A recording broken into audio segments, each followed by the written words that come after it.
నమశంకరాయ. రథసప్తమి ఈ రోజున అపారమైనటువంటి శివానుగ్రహాన్ని ప్రసాదించే చిన్న పరిహారం తెలియజేస్తాను. స్త్రీలందరూ ఆచరించవచ్చు. మీ యొక్క సౌభాగ్యము పెరుగుతుంది.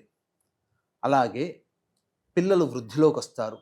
మీ కుటుంబ సభ్యులందరూ కూడా ఆయురారోగ్యాలతో బాగుంటారు. దాంపత్య సౌఖ్యము బాగుంటుంది అని చెప్పవచ్చు.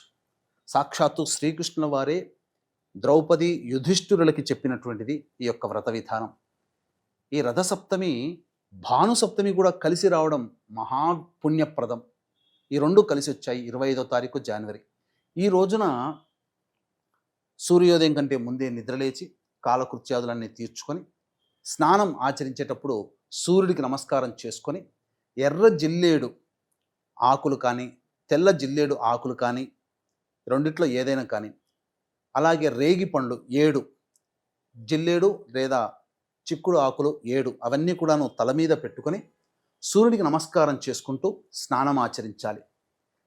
తదనంతరం ఉదయిస్తున్నటువంటికి అనగా స్నానం ఆచరించేటప్పుడు 7 జన్మలలో చేసినటువంటి పాపాలన్నీ నశించిపోవాలని భావన చేసుకోవాలి. తదనంతరం ఉదయిస్తున్నటువంటి సూర్యుడికి నమస్కారం చేసి 6 సార్లు అర్ఘ్యం ఇచ్చిన తర్వాత మనకు బయట జ్యువెలరీ షాప్లో దొరుకుతుంది శివపార్వతులది వెండి రూపు.